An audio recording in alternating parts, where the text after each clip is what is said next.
Hola, ¿qué tal? Muy buenas tardes a todas y todos. Bienvenidas y bienvenidos a nuestra sesión número 11 del curso Dinámica de Suelos, en particular esta primera parte que es relativa al fenómeno de licuefacción.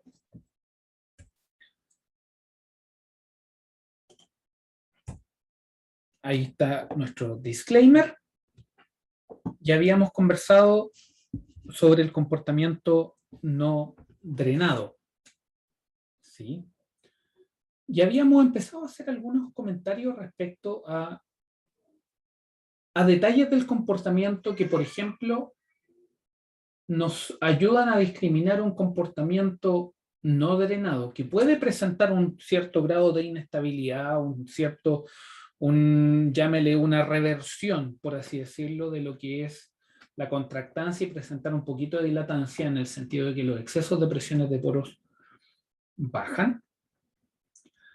Y habíamos comentado el por qué, por ejemplo, en estos ensayos que se presentan acá inicialmente, ¿ya? Este es un comportamiento contractivo.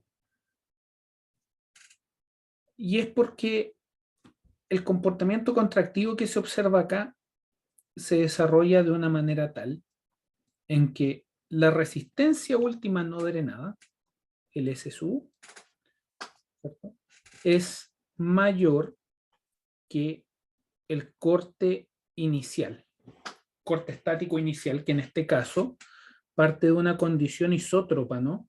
Por lo tanto, parte con un Q inicial igual a 0. ¿Sí?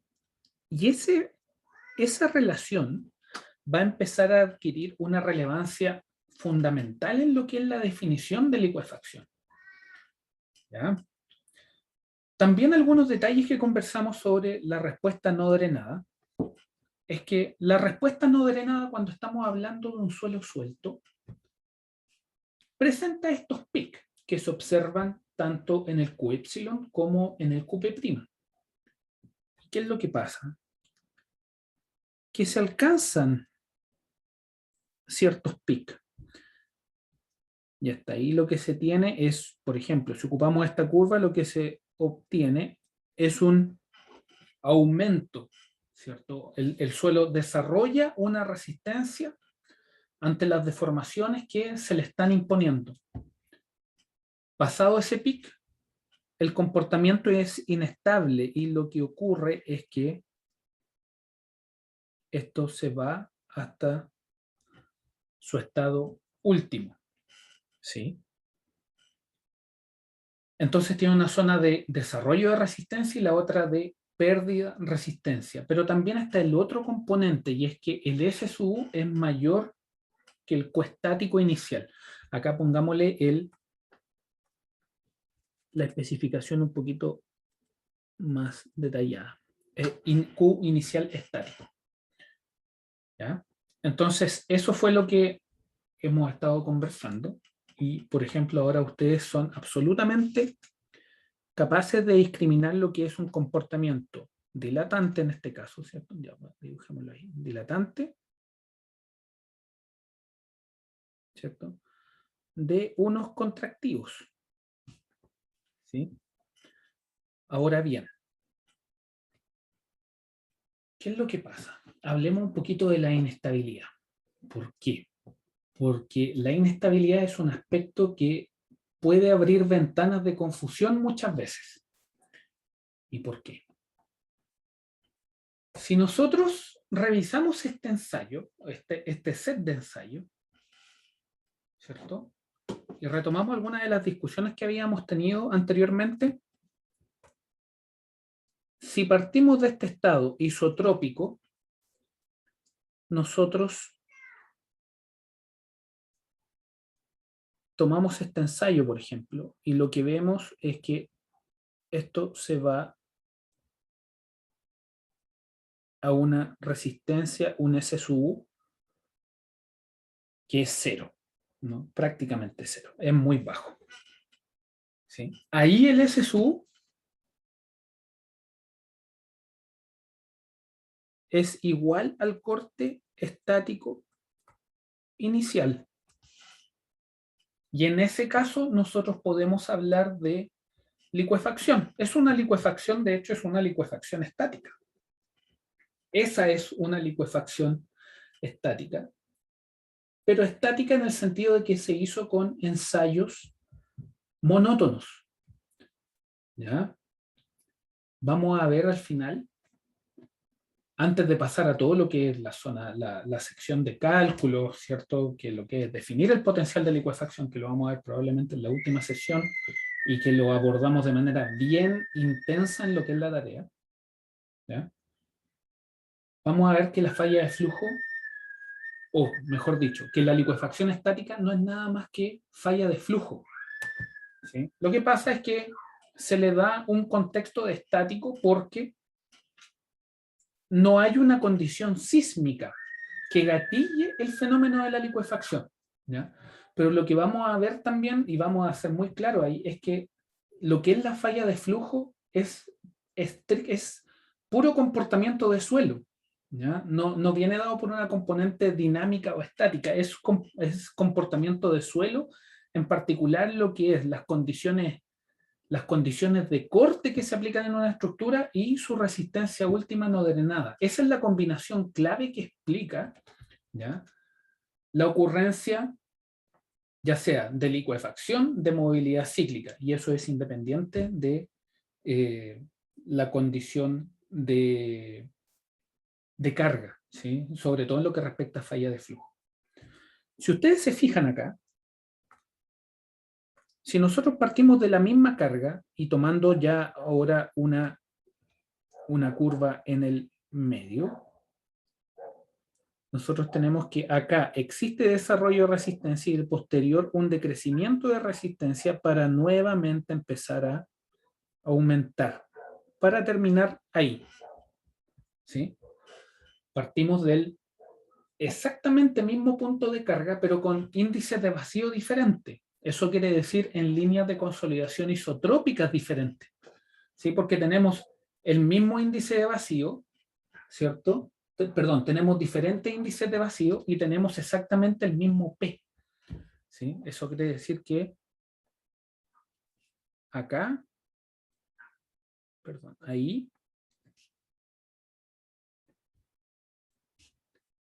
estamos con el mismo P, pero nuestras condiciones de inicio de ensayo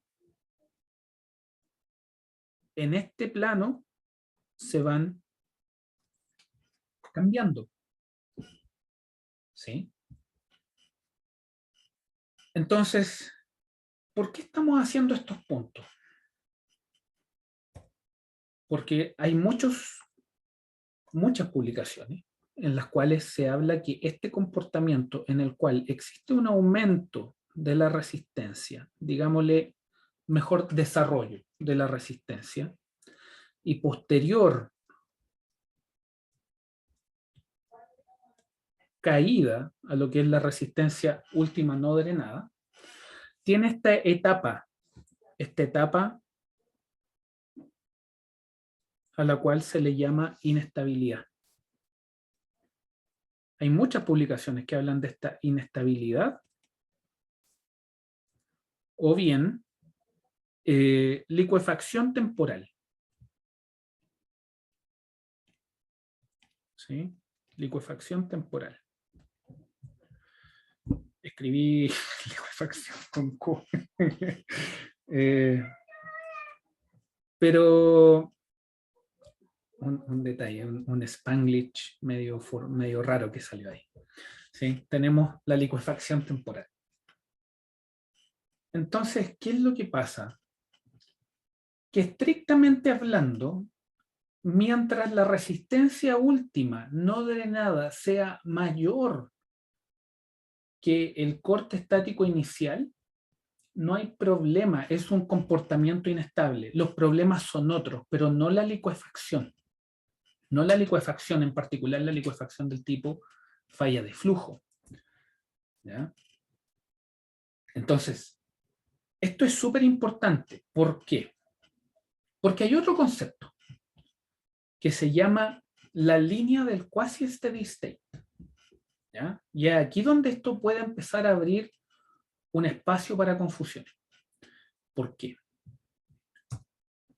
Cuando ustedes, y retomando nuevamente estos gráficos, cuando ustedes tienen, por ejemplo, vamos a ir con esta azul y vamos a ir por esta línea, ¿cierto? Un comportamiento contractivo que presenta un desarrollo de resistencia, llega a ese pic, a partir del cual esto empieza a presentar una inestabilidad. Perdón. Una inestabilidad.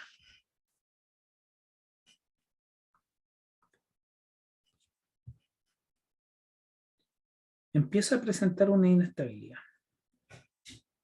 Si ustedes se fijan ahí, aquí en este punto, que coincide con que presenta un comportamiento parecido a lo que se observó ahí anteriormente, lo que ocurre es que se desarrolla la resistencia, se llega a este pic y posteriormente esto baja, ¿no? Esto baja y empieza a decrecer. Pero este decrecimiento ocurre hasta este punto. ¿Y qué es lo que sucede hasta ese punto? Hasta este punto que está acá, llegó Daniel. ¿Ya? Cuando llegamos a este punto, lo que empezamos a observar es que hasta ese punto todos los excesos de presión de poros, lo único que hacían era aumentar. Aumento. Siempre aumenta, ¿no? La resistencia se desarrolla hasta un pic con desarrollo de exceso de presión de poro y después empieza a bajar y el exceso de presión de poro sigue desarrollándose igual. Sin embargo, llega un punto a partir del cual ya no decrece más y lo que empieza a ocurrir es que ahora el exceso de presión de poros empieza a decrecer en valor, ¿sí? Y eso trae consigo un aumento del P' y por lo tanto esto empieza a cambiar hasta llegar a un estado último, pongámosle que hay. ¿Sí? Entonces, ¿qué es lo que pasa? Si nosotros lo vemos desde una perspectiva práctica, el estado último del material que se presenta en la pizarra es este que estamos denotando en amarillo. Por otra parte, si nosotros ahora en morado denotamos los puntos en los cuales existe una reversión. Llegó Valentina.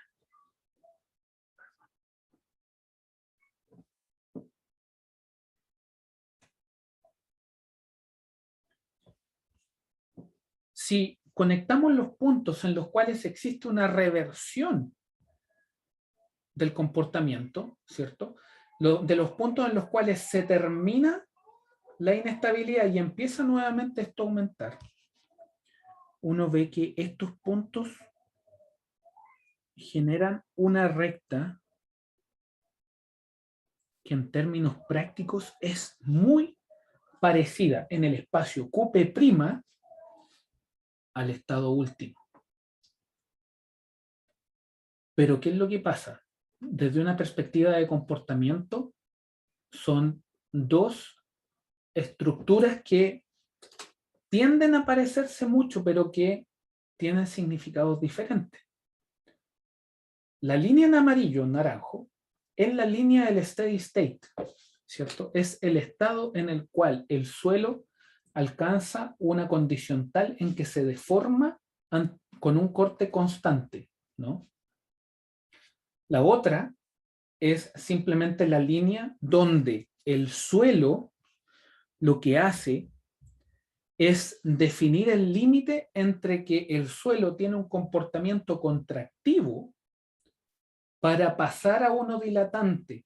Es una frontera que define, ¿cierto?, los espacios en los cuales el suelo se contrae, perdón, se genera un exceso de presión de poros positivo que siempre aumenta, y encuentra esta frontera a partir de la cual el exceso de presión de poro empieza a decrecer y por lo tanto el P' empieza a aumentar, y el Q empieza a aumentar.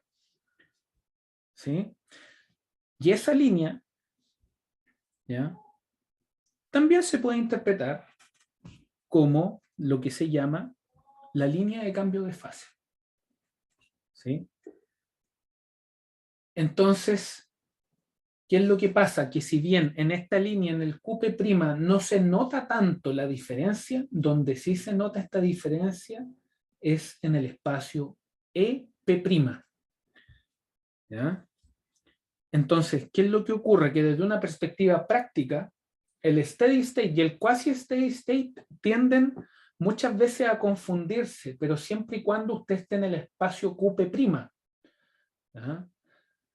Y también ocurre muchas veces que se calculan los parámetros de resistencia al corte con, con la información que se obtiene en el quasi steady state. Sin embargo, no les sugiero hacer esa práctica, porque se ven algunas publicaciones, ¿no? Y quizás desde una perspectiva práctica no genere tanto problema, ¿sí? Desde una perspectiva práctica numérica no genere tanto problema, pero desde una perspectiva fundamental de comportamiento sí la tiene, porque son dos estados diferentes. El steady state es el punto de falla. El quasi steady state, ¿cierto? Aquí donde se ve esta cambio de fase, ¿sí? Es en el fondo la frontera que existe entre un comportamiento donde hay contractividad con otro donde hay dilatancia. ¿Ya? Entonces, en el QP siempre ustedes van a ver que la diferencia que existe entre ambas no es mucha, ¿ya? Pero desde una perspectiva de comportamiento y fenomenológica sí son diferentes. ¿Ya? Entonces, ustedes pueden tener que la línea del quasi steady state, ¿sí?, está muy cercana a la del steady state, sobre todo en el plano EP'. ¿Sí? El quasi steady state está muy cercano a lo que es el steady state. Pero ¿qué es lo que pasa? Si ustedes recuerdan alguna de las imágenes que habíamos visto anteriormente, cuando uno estaba en el steady state, sobre todo con ensayos no drenados, la línea era bastante clara. ¿Sí? Bastante clara. Cuando ustedes grafican el quasi steady state, y ustedes lo pueden ver acá, existe una dispersión un poquito más gruesa con respecto a la del steady state. ¿Sí? Entonces, desde una perspectiva práctica, claro, muchas veces si uno quiere calcular los parámetros de resistencia al corte y se ve, ¿sí?, pero no le aconsejaría hacer eso. ¿Ya? Ya hay papers que tienen bastante robustez, ya que hablan de esto. Y desde una perspectiva práctica, ok, muchas veces numéricamente pueden dar valores muy similares, pero lo más correcto es que siempre el steady state se calcule con aquellos valores que efectivamente están en el steady state. ¿Ya? El quasi steady state ya habla de una frontera en términos de diferencias de comportamiento, ¿ya? O transformación de fase. Entonces, eso es algo muy importante que quería conversar, ¿sí? Entonces, aquí está la línea del steady state, ¿sí? Y aquí viene otro detalle. Cuando ustedes hacen ensayos no drenados ¿cierto? Cuando hacen ensayos no drenados, generalmente si la arena es una arena suelta y los resultados son contractivos, generalmente por comportamiento, ¿sí? Por ejemplo, supongamos que en con un suelo estamos acá. Perdón. la línea del steady state, siempre van a ver muy bien el steady state si es contractivo en la zona de presiones más baja. ¿Ya? Muchas veces se quiere estudiar qué es lo que pasa con el steady state para presiones más altas. Una manera más práctica de llegar al steady state para presiones más altas, ¿no? Sobre todo si el suelo es contractivo, ¿ya? Porque independiente de la densidad relativa, recuerden que hay una presión a partir de la cual todo va a ser contractivo, ¿sí? Pero si tienen un suelo contractivo y quieren determinar la línea steady state, ¿cierto? Con datos de PQ más altos, la manera de hacerlo más correctamente es que lo hagan drenados, ¿sí? Sobre todo si usted quiere llegar a presiones más altas. Esa es una ventaja. Si uno quiere tener la línea de steady state para presiones altas, en vista de que independiente de la presión, si las presiones son muy altas, el comportamiento va a ser contractivo y eso implica que la trayectoria de tensiones nos va a tirar a las zonas de menor P', ¿cierto? Para obtener las altas presiones, mejor irse con un drenado, ¿sí? Entonces, me gustaría chequear de que estamos todos en la misma página con lo que se está estudiando. Dedito arriba que sí. ¿Hay alguien que tenga alguna duda, consulta con lo que estamos viendo? ¿No hay pregunta? ¿Valentina? ¿Daniel? ¿Estamos todos en la misma página? Ya. Entonces, si nosotros continuamos, ¿sí? Aquí ustedes pueden ver, por ejemplo, ¿no? Quasi steady state, line, bueno, eso ya lo mismo. Entonces, para empezar a ir cerrando, ¿ya? Antes de ir hablando un poquito más de detalle, de los últimos detalles de esta sección. La línea de steady state es independiente del estado inicial y el suelo se deforma a corte constante, ¿cierto? Existe una relación EP' a grandes deformaciones y en el plano Q sobre 2 P' para cada ensayo se observa una recta con un único ángulo de fricción movilizado, ¿ya? Y los estados de steady state y quasi steady state están muy cercanos entre ellos, ¿ya? Ahora bien, me gustaría que habláramos un poquito de este gráfico. Este gráfico es de un trabajo, un muy buen trabajo, ¿sí? Que presenta algunos de los detalles que habíamos conversado, ¿sí? Y aquí en particular me gustaría que habláramos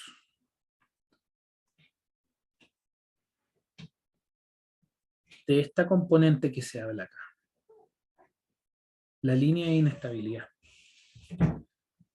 La línea de inestabilidad muchas veces se presenta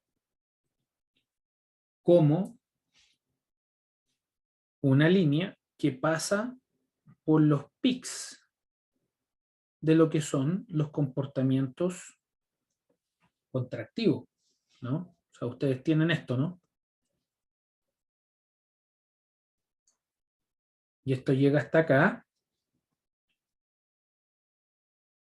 y a partir de ahí empieza a bajar. Fíjese cómo a este sector de acá le llaman inestabilidad temporal.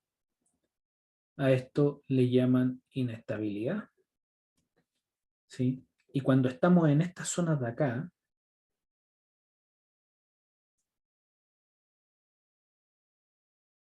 ¿sí? Fíjese acá, por ejemplo en esta. Acá hablan de licuefacción estática. Y acá pasa el pic, empieza a inestabilizarse esto y a esto le llaman, ¿cierto?, licuefacción temporal. ¿Ya? Ahora, ¿qué es lo que pasa? Fíjese que si usted conecta los pics,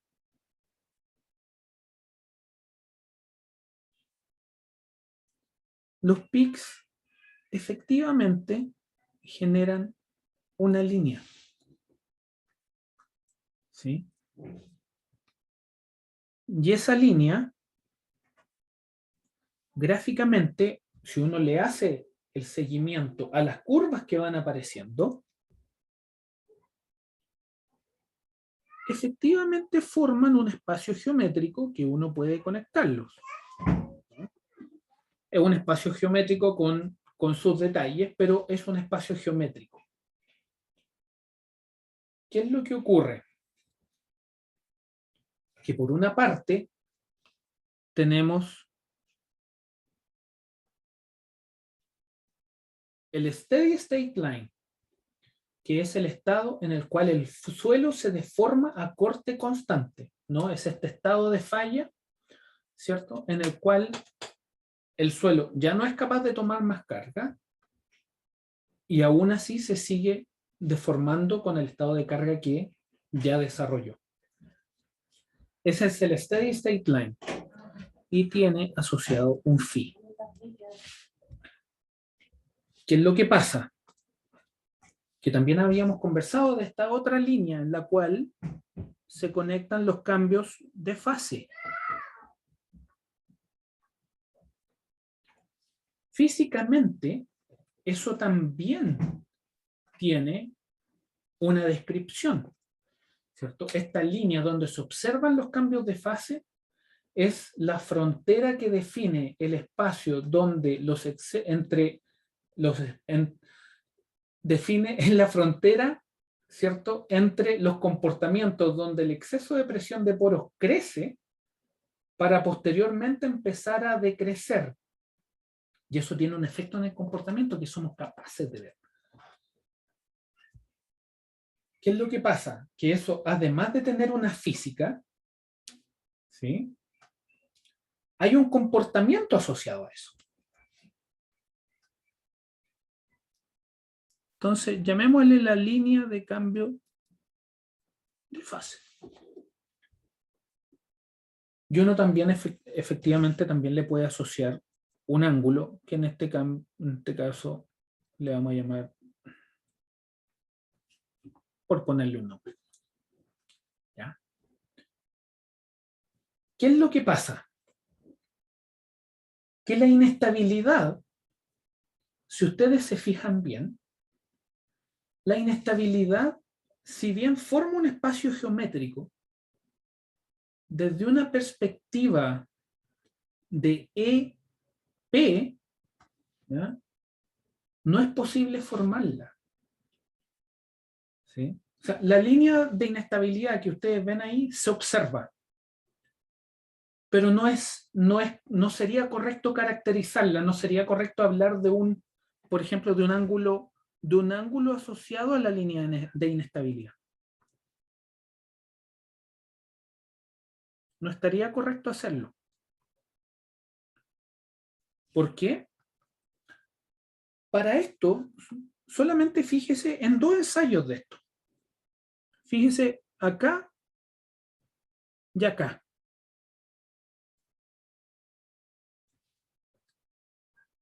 Usted, la línea de inestabilidad, ¿cierto?, usted la observa que se desarrolla y efectivamente conecta estos puntos, pero ¿qué es lo que sucede? Que desde una perspectiva de EP, ¿sí?, si estos son ensayos no drenados y estamos con diferentes P,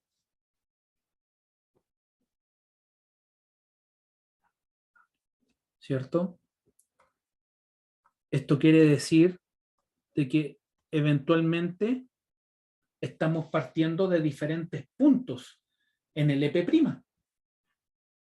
¿cierto? Porque podríamos partir en esa combinación que está ahí, o también podríamos partir de un estado tal en que los dos tienen el mismo E, ¿sí? Y diferente P. Pero eso, por ejemplo, ahí en ese caso, y en ese caso, esto ya estaría asociado a líneas de consolidación isotrópicas diferentes. ¿Entienden? Fíjese, y para rematar ese concepto, la importancia de entender que la línea de inestabilidad usted la puede ver, pero físicamente, desde una perspectiva de comportamiento, no es posible caracterizarla, por lo tanto no es parte, no es una propiedad del suelo. ¿Me entiende? No es una propiedad del suelo. No es la línea de estado último, no es la línea del quasi steady state, no es la línea de cambio de transformación de fase. Es un espacio geométrico que se observa, pero no es posible caracterizarlo desde una perspectiva de comportamiento. Para rematar ese concepto, fíjese en esto.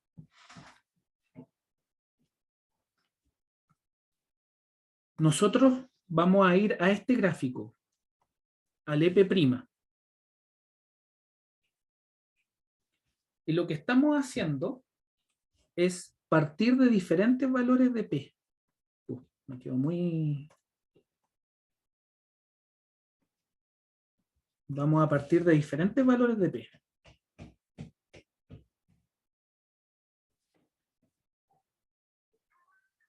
Desde una perspectiva de el EP, el gráfico de la izquierda, si usted lo mira desde el EP, fíjese.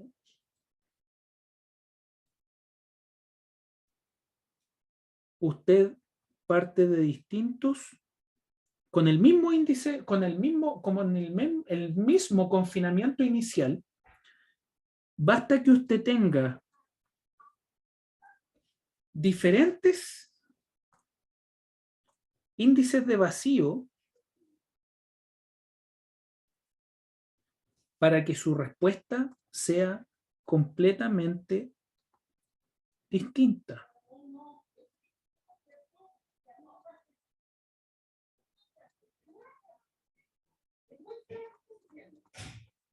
¿Me entiende? Entonces, eso es súper importante porque se habla mucho de la línea de inestabilidad y es correcto que se hable de la línea de inestabilidad, pero la línea de inestabilidad, ¿sí?, pasa a ser usted la puede mirar como un espacio descriptivo que se produce, pero no como una propiedad del suelo. ¿Ya? No es una propiedad del suelo que sea posible caracterizarla. ¿Sí? Por lo tanto, y de hecho esto se ve acá, o sea, basta que usted cambie el índice de vacío para que, partiendo de exactamente el mismo confinamiento, usted tenga líneas de estado último completamente, comportamientos completamente diferentes. Es súper profundo. Desde una perspectiva de comportamiento de suelo, es súper profundo el entender por qué la línea de inestabilidad, ¿sí?, no es una característica del suelo. ¿Ya? Entonces, cuando vean la línea de inestabilidad, véanla como un espacio geométrico que es posible de observar, ¿sí?, pero que desde una perspectiva de comportamiento de suelo no entrega mayor información. ¿Ya? No entrega mayor información. Me pregunto si estamos todos en la misma página con ese concepto. Este es un concepto que no es fácil en absoluto de discutir. Por lo tanto, si hay alguna consulta o duda con respecto a esto, por favor, este es el espacio para que lo conversemos. ¿Alguien tendrá alguna duda?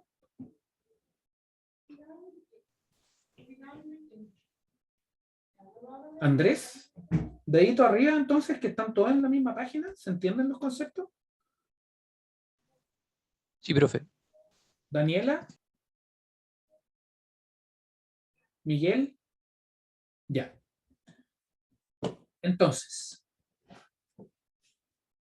aquí les va a quedar aún más claro, ¿no? Fíjese. Si nosotros dibujamos esto acá, ¿sí?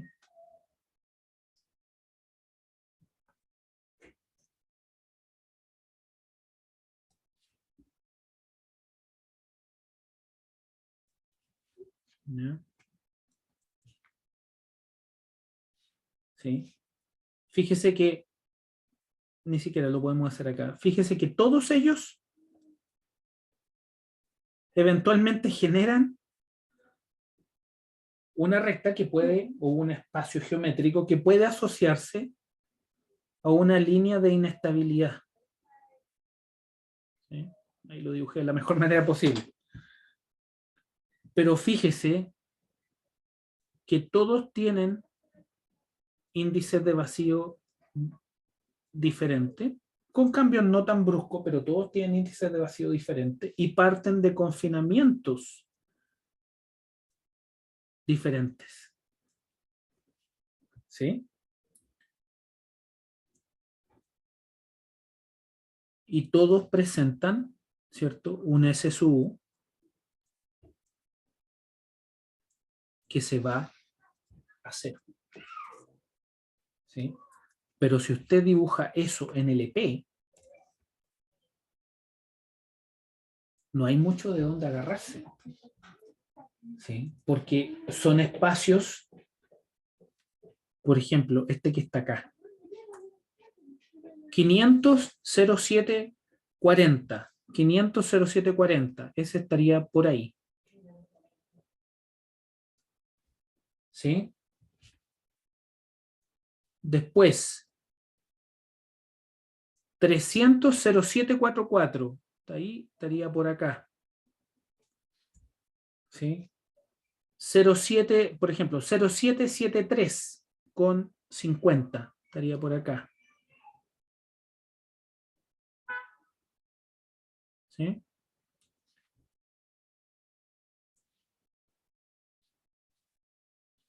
¿Y qué es lo que pasa con ellos? Todos presentan un SSU que se va a cero. ¿Sí? Entonces, esa es la relevancia de lo que nosotros conversamos. Ahora, en lo que nosotros estamos viendo acá, y acá voy a borrar esto para hacer otro punto.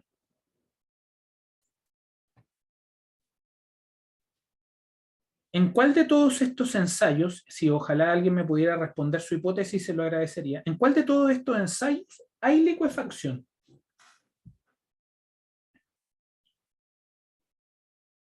Habría licuefacción.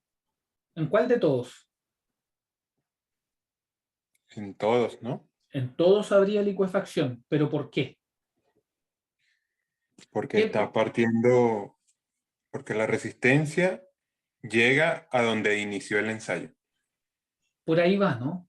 Tenemos ensayos drenados, perdón, ensayos no drenados, y todos llegan a resistencia nula. Todos llegan a resistencia nula. ¿Y cómo sabemos si efectivamente esto es licuefacción o es simplemente comportamiento inestable del comportamiento contractivo de la arena? Y es por el hecho de la relación que existe entre el SSU y el corte inicial. Entonces, ¿qué es lo que pasa? Uno podría decir, chuta, y entonces tenemos una situación tal en que para tener licuefacción, si hacemos con un ensayo isotrópico, la única manera de tener licuefacción es que el SSU sea cero. Sí. Ok. ¿Qué es lo que pasa si es isotrópico y el SSU es mayor a cero? Eso es simplemente un comportamiento inestable. Entonces la pregunta es, ¿qué es esto?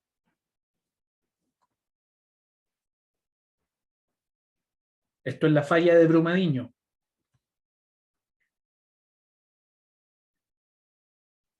Y cuando vemos fallar Brumadinho,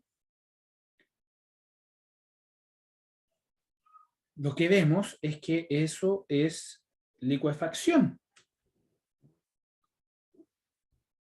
Entonces, ¿qué es lo que explica un comportamiento así?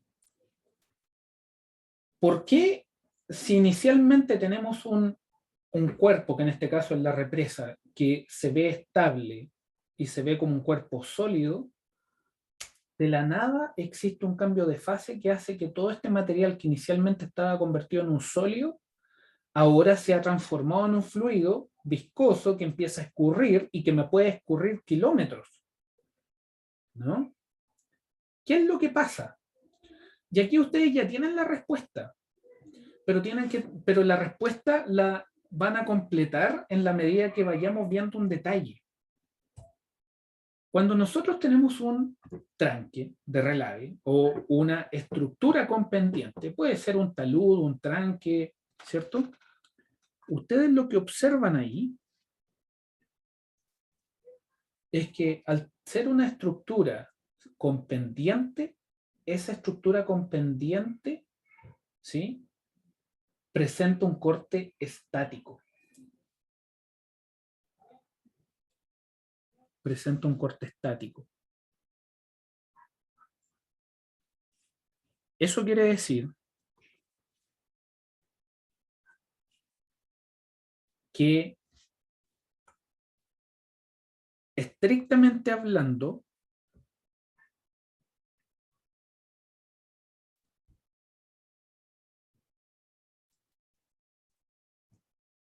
salimos de la condición isotrópica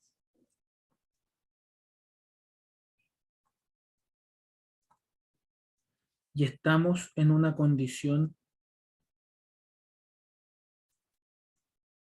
anisotrópica. Ahora, lo importante es la condición tensional anisotrópica. Usted puede llegar a esa condición tensional anisotrópica dependiendo de la estructura que tenga o del ensayo que tenga. Usted puede llegar de esta manera, usted carga isotrópicamente, llega hasta ese punto y de ahí en adelante aplica corte. O la otra es que vaya, y esa es la manera en que lo hacen los tranques, que se vaya hasta ese punto ahí. Pero hasta este punto que estamos discutiendo acá, hemos conversado harto. Ahí hay una condición drenada, ¿cierto? Hay una condición de consolidación del tipo casero. Y en particular vimos que las condiciones del tipo casero son condiciones que no generan falla. Aquí vamos a explicitarlo un poquitito. Aquí le vamos a poner casero.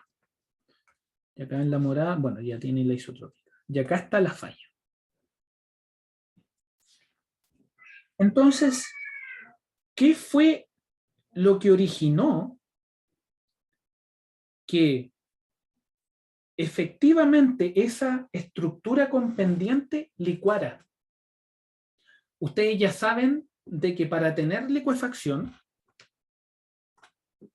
si partimos de una condición isotrópica, la única manera de presentar licuefacción es que el suelo tenga una resistencia prácticamente nula. Que esto se vaya así, así, así, así, así, así, así, hasta cero. Ustedes tienen otro suelo, lo tienen ahí, y ahí se produce la licuefacción. Pero ¿qué es lo que pasa? Que en la realidad, en general, hay estructuras que lo tienen más cercano, pero en general una estructura con talud no tiene esa condición. Entonces, ¿cuál es la condición del corte estático para que exista licuefacción y esa represa falle como se ve en el video? ¿Alguien tiene alguna hipótesis respecto a eso? ¿Cuál es la condición que tiene que haber? Si esa es una estructura que creció, esa estructura se hizo, esa estructura está ahí. Sin embargo, hubo un cambio en las condiciones que indujo una respuesta no drenada, que hizo que esto cambiara de fase, fallara y se fuera. ¿Qué creen que fue? ¿Quién tiene alguna hipótesis respecto a lo que fue? ¿Quién tiene una hipótesis respecto a eso? ¿Alguien que me pudiera compartir esa hipótesis? ¿Hubo algún sismo? Ya, de partida hubo una condición tal en que se indujo una respuesta no drenada. Pero nosotros vimos que la respuesta no drenada puede ser del tipo de licuefacción, como la que estamos viendo ahí en roja y morado, ¿cierto? En las curvas de la izquierda. O también podemos tener una condición tal en que simplemente el comportamiento sea contractivo, sin que haya licuefacción. Licuefacción ya que vamos a definir ya, del tipo falla de flujo. ¿Sí? ¿Qué fue entonces? ¿Cuál es la clave acá? ¿Alguien ¿Tendría tiene que ver con el índice de vacío, profesor? El índice de vacío lo que hace es que me condiciona mi ansiedad, ¿cierto? Y Ya. al yo tener una respuesta no drenada, lo que eso implica es que el índice de vacío es constante. Pero, Ok. ¿qué es lo que induce que exista ahora falla de flujo? La resistencia no drenada que obtuvo el suelo fue Correcto. menor a la que se ve anisotrópicamente ahí, en Ahí el está. ensayo QP. Eso es. Lo que ocurrió es que cuando el tranque creció, lo que ocurre es que crece en una condición casero. En general crecen con una condición casero, cuando esto aumenta. ¿Sí? Y llega a una condición de corte estático. Y ahí hay un Q. Pero lo que pasa, ¿cierto? Y es por eso que la resistencia última no drenada es tan importante. Ahí hay un corte estático y si esa estructura puede crecer un montón. Todo lo que ustedes quieran. El punto es, si se gatilla una respuesta no drenada y se genera una situación tal en que el corte estático es mayor o igual que el S sub U, supongamos que el S sub U está ahí. Pongámoslo en amarillo. Rojo con chino, ¿eh? ¿Qué color? Ya, negro. A ver, no tengo tantos colores. Vamos a darle ahí. Si ustedes tienen que el S sub U está ahí, ustedes lo que van a tener es que si se gatilla una respuesta no drenada,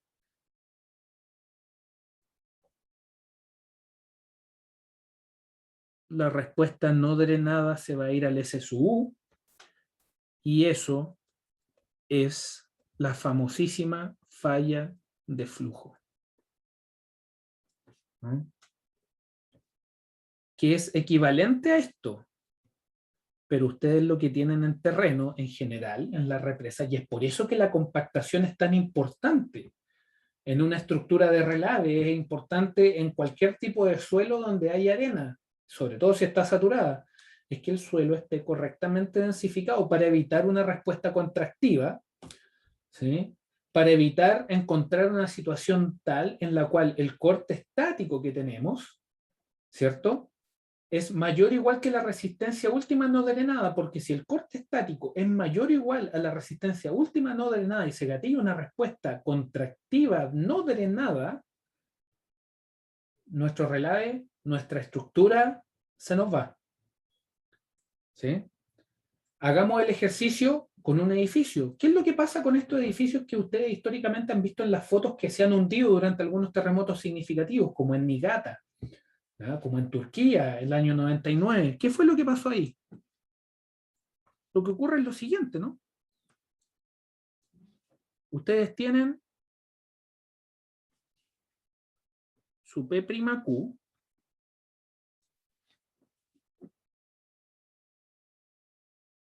y esto,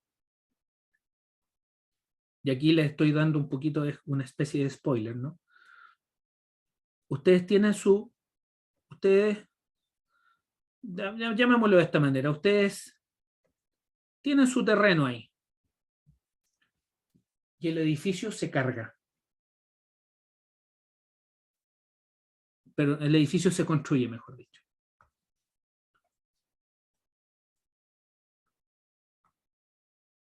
El edificio se construye y llega hasta ahí. Entonces, ahí está su Q estático. ¿Y qué es lo que pasa? Llega el terremoto. Llega el terremoto, una condición de carga rápida. Si la densidad es baja, esto va a tener una respuesta contractiva no drenada. ¿Y qué es lo que va a ocurrir? Lo que va a ocurrir, ¿cierto? Y algo que habíamos conversado muy al principio de nuestro curso, la respuesta monótona es una cota para la respuesta cíclica. Por lo tanto, si nosotros tenemos la línea de estado último ahí,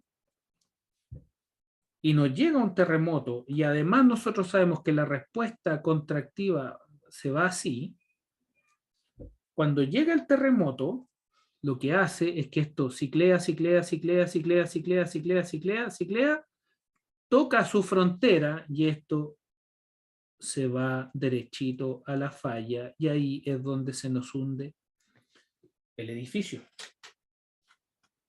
¿Sí?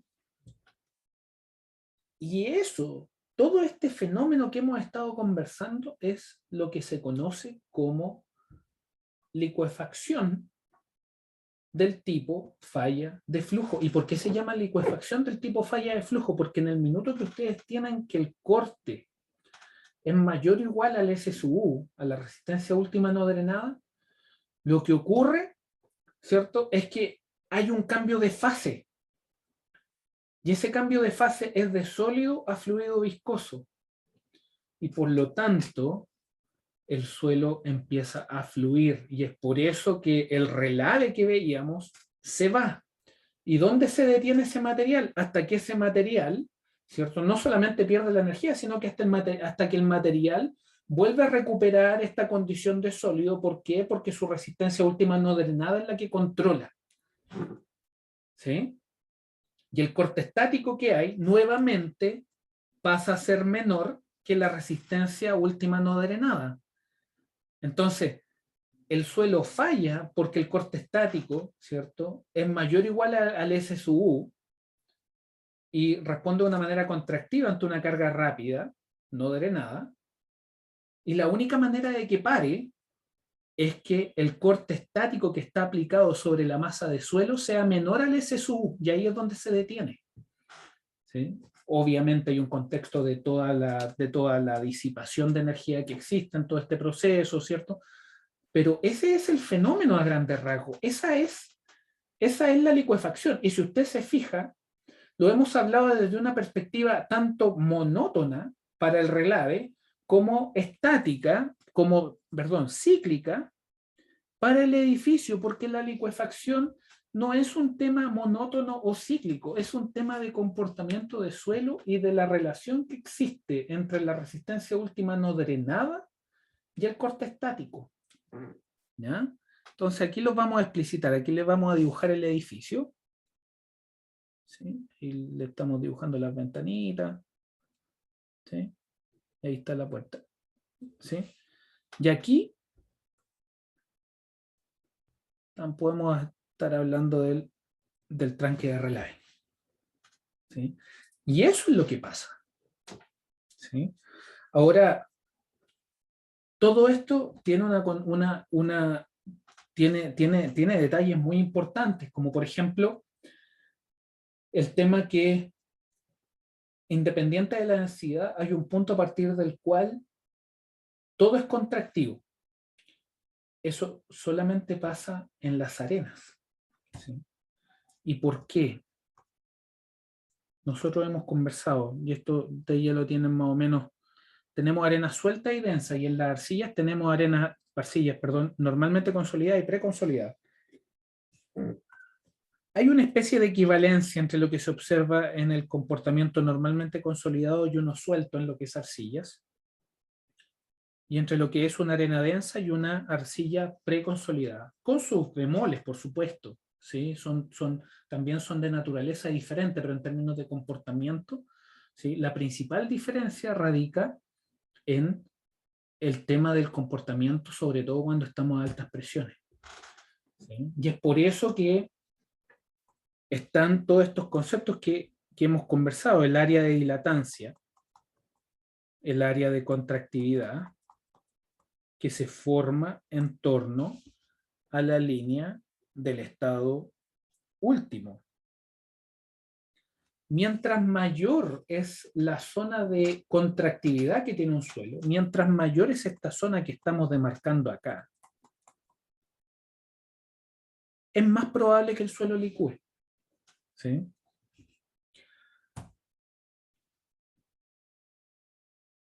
Y esa es una diferencia tremenda. ¿Y por qué tomo las arcillas? Porque las arcillas es nuestra banca de comparación, ¿cierto? Nuestro benchmark. ¿Y por qué? Porque en las arcillas la línea de consolidación isotrópica con la línea del estado último son siempre paralelas. ¿Sí? Y desde una perspectiva geotécnica de comportamiento, eso tiene tremendas implicancias para poder entender correctamente por qué una arena tiene un comportamiento diferente a una arcilla, ¿sí? Más allá de sus aspectos de los elementos físico-químicos que involucran a ambos suelos, ¿sí? Desde una perspectiva de comportamiento, una normalmente consolidada, una arcilla normalmente consolidada, no presenta pique. ¿Sí? Ustedes pueden ver ahí que hay un comportamiento contractivo, pero no presentan pic, a diferencia de las arenas, que las arenas sí tienen un pic y que puede ser un pic muy pronunciado. ¿Ya? Y es esta forma de la respuesta de la arcilla que eventualmente para aquellos que se puedan interesar en modelos constitutivos, ¿cierto? En hacer una tesis de modelos constitutivos, se puede ver lo que pasa y que esto eventualmente forma una especie de elipse y eso es lo que da origen al modelo, un modelo muy famoso que se llama Camp-Clay. ¿Sí? Pero es por esa bondad que tiene la respuesta contractiva de las arcillas. ¿Sí? Y que desde una perspectiva de modelación para meter adentro un computador, ¿cierto? Y tratar de predecir de una manera aproximada cómo el suelo se va a comportar es bastante utilizado y ha sufrido bastante, o no sufrido, se ha reforzado con el tiempo, ha sufrido muchas modificaciones en búsqueda de reforzar lo que es el modelo constitutivo en sí mismo. Ahí les dejo algunas diapositivas un poquito más, con un poquito más de detalle para que lo puedan ver, pero ustedes al ver esto lo van a entender muy rápidamente, ¿no? Después de todo el contexto que hemos tenido de lo que es el comportamiento de arena, entender la arcilla dentro de este contexto va a ser bastante, bastante directo, ¿sí? Pero véalo solo desde una perspectiva referencial, ¿sí? Lo importante acá es la licuefacción y el comportamiento de arena. Entonces, a modo de resumen, dilatan los suelos donde la combinación E0P0 está bajo la línea de estado último en el espacio EP. Contraen los suelos donde la combinación E0P0 está sobre la línea de estado último en el EP. Los triaxiales no drenados son más precisos que el triaxial drenado para definir la línea de estado último. Los triaxiales drenados permiten construir la línea de estado último a mayores presiones, también lo vimos. La línea de consolidación isotrópica y la línea de estado último se intersectan a altas presiones en arenas y eso es lo que cambia todo, ¿no? Eso es lo que hace que existe un P' tal que el suelo es siempre contractivo.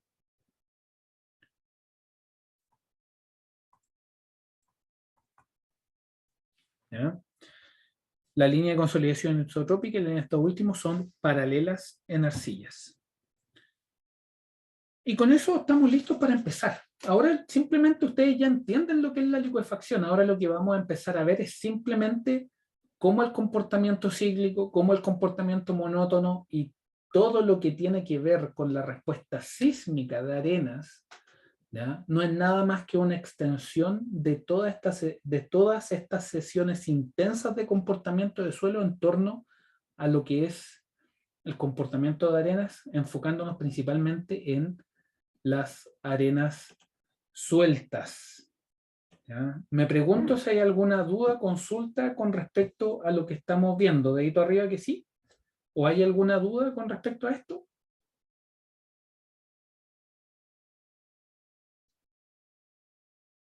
Felipe, Tomás, Miguel. Ya. Bueno, eso es principalmente la sesión de hoy. En caso que hayan dudas, consultas, aprensiones con lo que estamos viendo, yo me despido. Que estén muy bien. Obviamente me quedo acá atendiendo consultas en caso que haya alguien que quiera clarificar algún concepto y nos vemos el próximo jueves. Muchas gracias. Nos vemos. Chao, chao.